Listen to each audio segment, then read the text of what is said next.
Eva Rock, votre coup de cœur ce soir, votre choix télé, le tour du monde en chanson, c'est sur France 3 et c'est à 20h50. Et je ne chante pas. Une chanson, c'est souvent un marqueur. C'est dommage. Ah oui, c'est dommage. Oui, surtout que je chante très bien. Allez-y.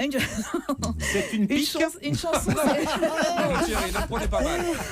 Donc je disais, une chanson c'est souvent un marqueur dans le temps, mais c'est aussi dans l'espace. Les chansons françaises depuis près de 60 ans racontent aussi des lieux, des pays, et c'est Mireille Dumas qui a organisé ce road movie musical, un voyage qui passe évidemment par les États-Unis, comme en 1987. Alors qu'il vient d'être lâché par sa maison de disques, Nougaro décide de partir à New York pour enregistrer un nouvel album, et il raconte cette histoire. J'ai vendu ma maison de l'avenue Junot. J'avais un beau paquet de fric et je suis parti à New York avec Hélène, ne connaissant personne, avec simplement quelques numéros de téléphone dans la poche. Je me suis retrouvé logé chez Mingus. Et quand on est logé chez Mingus, quand même, j'ai senti que ma bonne étoile était en train de s'astiquer, sérieusement.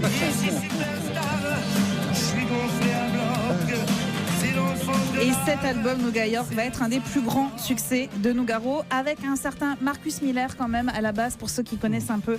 C'était le bassiste de Miles Davis, entre autres. De l'autre côté des États-Unis, un autre chanteur français décide de s'installer, lui, à San Francisco. C'est Maxime Le Forestier, bien sûr, qui raconte ce qui se trouvait tout à fait dans cette maison bleue.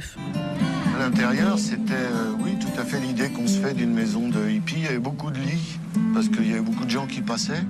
Puis il y avait beaucoup de gens qui faisaient l'amour aussi, donc c'était très utile, c'était fondamental, le lit. C'est une maison bleue,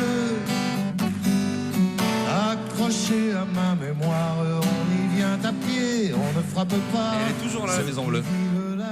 Jeter la clé.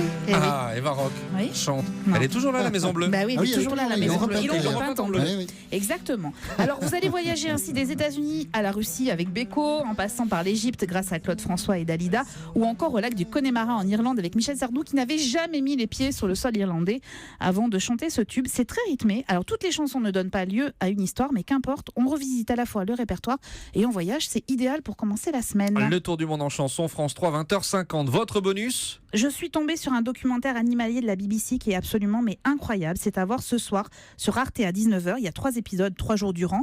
Ça s'appelle Quand les animaux s'envolent. Vous allez découvrir à Bornéo un serpent volant, oui, des écureuils qui se transforment en Batman au Canada. Les images sont exceptionnelles et c'est absolument fascinant, et je ne prends pas de drogue. Voilà. C'est sûr, vous l'avez vu hier soir ? Je l'ai vu hier soir avant le match de foot. Avant, D'accord.